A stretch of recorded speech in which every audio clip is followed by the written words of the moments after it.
మిత్రులారా, కామ్రేడ్స్, మిత్రులారా, మనం ఈరోజు ఒక 35 ఏళ్ల పాటు సుదీర్ఘ విప్లవ జీవితం గడిపి ఈ దేశ విముక్తి కోసం ప్రాణాలు అర్పించిన కామ్రేడ్ సారయ్య అంతిమ యాత్రలో మనం కొనసాగుతూ ఉన్నాం. ఆయన చాలా సుదీర్ఘ ప్రయాణం చేశాడు. ఆయన ఎంత ప్రయాణం చేశాడంటే, ఆయన నవయవ్వనంలో విప్లవోద్యమంతో నడవడం బయలుదేరి దండకారణ్యం దాకా వెళ్ళాడు, క్రాంతికారి జనతా సర్కార్ దాకా వెళ్ళాడు. ఈరోజు కేంద్ర ప్రభుత్వం, కేంద్రంలోని కార్పొరేట్ హిందుత్వ మతోన్మాద రాజ్యం ఏదైతే ఉందో, ఆ రాజ్యం ఈ భారత ప్రజల మీద నిర్మూలన యుద్ధాన్ని చేపట్టిన ఈ కాలంలో ఆ యుద్ధాన్ని ప్రతిఘటిస్తూ ఆయన తన విలువైన ప్రాణాలు ధారపోశాడు. కాబట్టి కామ్రేడ్ సారయ్య అంతిమ యాత్రలో మనం అలసిపోవడానికి వీల్లేదు. ఆయన చేసిన సుదీర్ఘమైన జీవన ప్రయాణంలో, ఆయన చేసిన సుదీర్ఘమైన చారిత్రక విప్లవ ప్రయాణంలో మనం ఈరోజు ఆయన భౌతిక కాయంతో కలిసి నడుస్తూ ఉన్నాం. ఆయన భౌతిక కాయం మరికొద్ది నిమిషాలకు మాయమైపోవచ్చు, కనిపించకుండా పోవచ్చు. కానీ ఆయన లాంటి వాళ్ళు వందలాది మంది, వేలాది మంది బలిదానాలు చేసిన మార్గం ఏదైతే ఉందో, ఆ మార్గం ఉజ్వలంగా ఈ దేశంలో వెలగడానికి మనందరము కృషి చేయవలసిన అవసరం ఉంది. కేవలం సారయ్యతో పాటు చనిపోయిన 5 మంది కామ్రేడ్స్ మాత్రమే కాదు, ఆపరేషన్ కగారు మొదలైన తర్వాత ప్రాణాలు కోల్పోయిన, హత్యకు గురైన 400 మంది విప్లవకారులు, ఆదివాసులు మాత్రమే కాదు. ఈ దేశంలో విప్లవోద్యమం మొదలైన నక్సల్బరీ, శ్రీకాకుళ పోరాటాల కాలం నుంచి ఆ తర్వాత ఉత్తర తెలంగాణలో ఈ వరంగల్ పట్టణంలో, నిజానికి విప్లవానికి గుండెకాయ లాంటి ఈ వరంగల్ పట్టణంలో, ఈ వరంగల్ జిల్లాలో, ఉమ్మడి వరంగల్ జిల్లాలో తరాలపల్లి లాంటి గ్రామాలు, కొన్ని డజన్ల గ్రామాలు ఉన్నాయి అని మేము బయట నుంచి విన్నాం. తరాలపల్లిలాగా 7-8 మంది ఒక్కొక్క గ్రామంలో విప్లవోద్యమంలో పనిచేసి అమరులైనటువంటి సంప్రదాయం ఉన్న గ్రామాలు ఉమ్మడి వరంగల్ జిల్లాలో కొన్ని డజన్ల గ్రామాలు ఉన్నాయి అనేసి చరిత్రలో నమోదైంది. ఈరోజు అట్లాంటి సంప్రదాయాన్ని కామ్రేడ్ సారయ్య మరింత ముందుకు తీసుకుపోతూ ఈరోజు కార్పొరేట్ హిందుత్వ ఫాసిస్టు యుద్ధాన్ని ఓడించడం కోసం తన ప్రాణాన్ని బలిపెట్టాడు. ఆయన అనారోగ్యంతో పట్టుకొని చంపివేశారా, లేకపోతే ఆయన నిరాయుధుడిగా ఉంటే చంపివేశారా అనేది కేవలం జస్ట్ ఇన్ఫర్మేషన్ మాత్రమే. కానీ మొత్తంగా ఈరోజు సారయ్య లాంటి వేలాది మంది, లక్షలాది మంది విప్లవకారులు సిపిఐ మావోయిస్ట్ పార్టీ నాయకత్వంలో ఒక అద్భుతమైన పోరాటాన్ని కొనసాగిస్తున్నారు, ఒక జీవన్మరణ పోరాటాన్ని కొనసాగిస్తున్నారు. భారతదేశం మొత్తాన్ని కబళించడానికి, ఈ దేశం మొత్తాన్ని కార్పొరేట్ల పాదాక్రాంతం చేయడానికి నరేంద్ర మోడీ ప్రయత్నం చేస్తూ ఉంటే, ఈ దేశాన్ని కార్పొరేట్ ఇండియాగా మార్చడానికి ఆయన ప్రయత్నం చేస్తూ ఉంటే, ఈ దేశాన్ని బ్రాహ్మణీయ హిందుత్వ కులవాద, అగ్రకులవాద పితృస్వామ్య సమాజంగా ఈ దేశాన్ని మార్చడానికి ఆయన ప్రయత్నం చేస్తూ ఉంటే, దానికి వ్యతిరేకంగా సమరశీలంగా పోరాడుతున్న, ప్రాణాలు బలిపెట్టి పోరాడుతున్న ఏకైక శక్తి ఏదైనా ఉందా అంటే భారతదేశంలో అది సిపిఐ మావోయిస్ట్ మాత్రమే. ఆ పార్టీ ఈరోజు తన వందలాది మంది కామ్రేడ్స్ ప్రాణాలను బలిపెట్టి, వేలాది మంది ఆదివాసులు తమ విలువైన జీవితాన్ని బలిపెట్టి కార్పొరేట్ హిందుత్వకు వ్యతిరేకంగా ఈ దేశంలో ప్రజాస్వామ్యం ఉండాలి, ఈ దేశంలో నూతన ప్రజాస్వామ్యం స్థాపించబడాలి, ఈ దేశంలో ఒక లౌకిక ప్రజాస్వామిక మానవీయ సమాజం నిర్మాణం కావాలి అనేసి ఒక నూతన ప్రజాస్వామిక విప్లవ లక్ష్యం కోసం ప్రజాయుద్ధాన్ని ఈరోజు విప్లవోద్యమం ముందుకు తీసుకెళ్తూ ఉన్నది. ఆ ప్రజాయుద్ధాన్ని ధ్వంసం చేయడం కోసం కేంద్రంలోని నరేంద్ర మోడీ ప్రయత్నం చేస్తూ ఉన్నాడు. మిత్రులారా, ఇది కేవలం నరేంద్ర మోడీ వ్యవహారం మాత్రమే కాదు, అంతర్జాతీయ స్థాయిలో అంతర్జాతీయ ద్రవ్య పెట్టుబడి దుర్మార్గమైన వ్యూహం ఏదైతే ఉందో, ఆ అణిచివేతలో భాగంగా ప్రపంచవ్యాప్తంగానే మనలాంటి పీడిత ప్రజలందరి మీద యుద్ధం జరుగుతూ ఉన్నది. ఈరోజు మీరు గాజాలో చూసి ఉంటారు, వేలాది మందిని గాజాలో ఫలస్తీనియన్లను చంపివేశారు, ఉక్రెయిన్లో వేలాది మందిని చంపివేస్తున్నారు, దండకారణ్యంలో వందలాది మందిని చంపివేస్తున్నారు. ఎక్కడ పోరాడుతారో ప్రజలు, ఎక్కడ ఆత్మగౌరవం కోసం పోరాడతారు, ఎక్కడ దేశం కోసం పోరాడతారు, ఎక్కడ విముక్తి కోసం పోరాడతారు, మావో సేటుంగ్ చెప్పినట్టుగా జాతులు, ప్రజలు, దేశాలు తమ విముక్తి కోసము, విప్లవం కోసము, స్వావలంబన కోసం, స్వాతంత్రం కోసం పోరాడే దేశాలన్నింటి చోట సామ్రాజ్యవాదం ఈరోజు తెగబడి పెద్ద ఎత్తున యుద్ధం చేస్తూ ఉన్నది.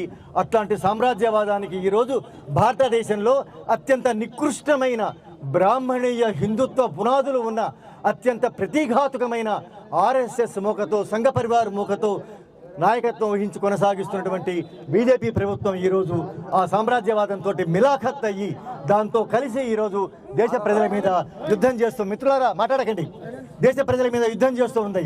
ఈ యుద్ధం కేవలం నరేంద్ర మోడీ యుద్ధం మాత్రమే కాదు, ఇది సామ్రాజ్యవాదం చేస్తున్న యుద్ధం, ఇది ద్రవ్య పెట్టుబడి చేస్తున్న యుద్ధం.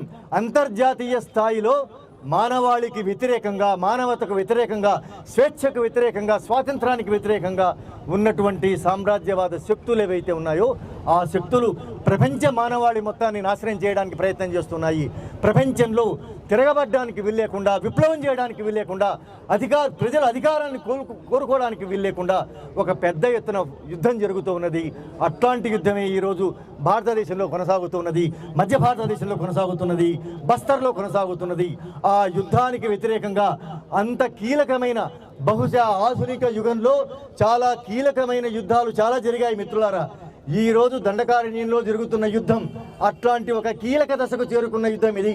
ఇది కార్పొరేట్ హిందుత్వ దేశంగా ఈ దేశం మారుతుందా, లేకుంటే ఈ దేశం ఒక ప్రజాస్వామిక చట్టబద్ధ పాలనగా ఉంటూ అంతిమంగా ఇది ఒక నూతన ప్రజాస్వామిక సమాజంగా ఉంటుందా అని ఒక సంధి దశలో జరుగుతున్న యుద్ధం ఇది.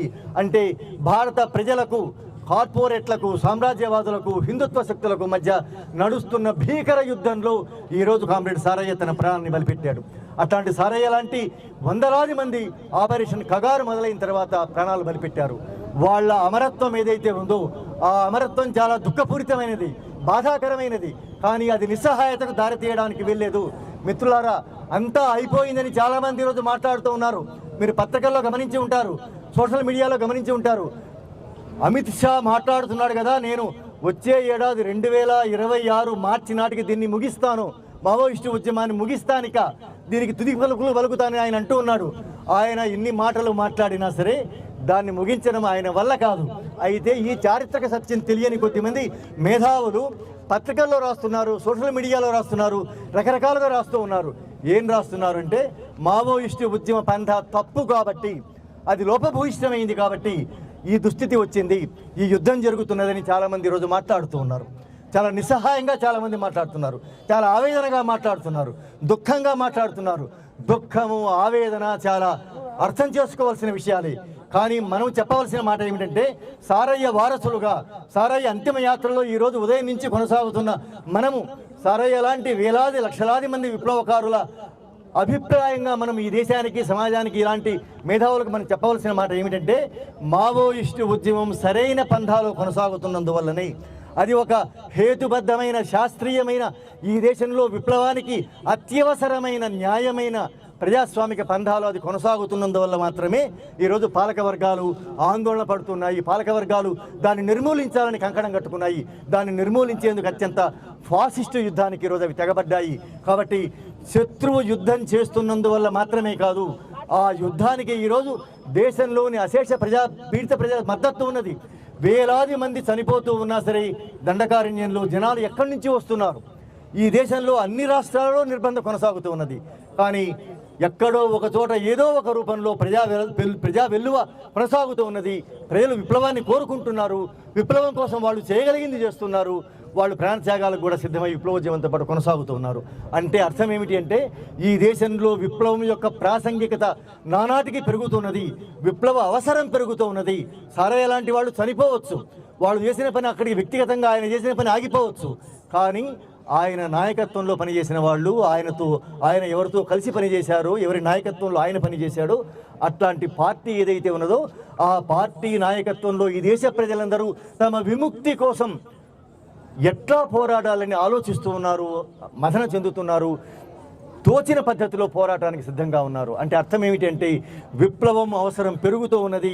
విప్లవ మార్గంలో ప్రజలు ప్రయాణించడానికి కింద పడుతూనో, మీద పడుతూనో, దుఃఖపడుతూనో, బాధపడుతూనో, భయపడుతూనో ఆ మార్గంలో ప్రయాణించడానికి ప్రజలు కూడా ఉన్నారు. దీన్ని మనం అర్థం చేసుకుంటే సారయ్య లాంటి వాళ్ళ అమరత్వాన్ని ఎంత ఉజ్వలంగా ఎత్తిపట్టవలసి ఉన్నది. ఆ ఉజ్వలమైన అమరత్వం, అది కేవలం ఒక మనిషి చనిపోతే ఆ కుటుంబానికి కలిగే దుఃఖం లాంటిది మాత్రమే కాదు. అది ఆయన కుటుంబ సభ్యుడిగా, ఆయన తమ్ముడిగా ఈయనకు చాలా దుఃఖం ఉండవచ్చు, కుటుంబ సభ్యులకు దుఃఖం ఉండవచ్చు. కానీ మనందరము ఎక్కడెక్కడి నుంచో ఇంతమంది, ఇన్ని వందల మంది వచ్చాముంటే సారయ్య మనందరి వాడు అని మనం ఇక్కడ ప్రకటిస్తూ ఉన్నాం. ఆ ఉద్యమం మనందరిదే ఇక్కడ మనం ప్రకటిస్తూ ఉన్నాం.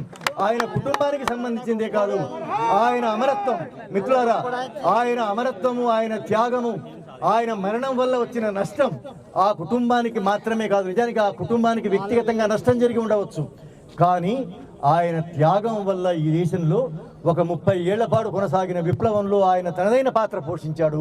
ఆయన తదనంతరం కూడా, ఆయన చనిపోయిన తర్వాత కూడా ఆయన నిర్వహించిన పాత్రను మరింత ముందుకు తీసుకుపోవడం కోసం విప్లవోద్యమం ఉన్నది. కాబట్టి మనము ఆ మార్గంలో ఆయన ఆశయాలను ముందుకు తీసుకుపోవడానికి మనం ప్రతిజ్ఞ చేయవలసినటువంటి అవసరం ఉందని చెబుతూ ముగిస్తున్నాను.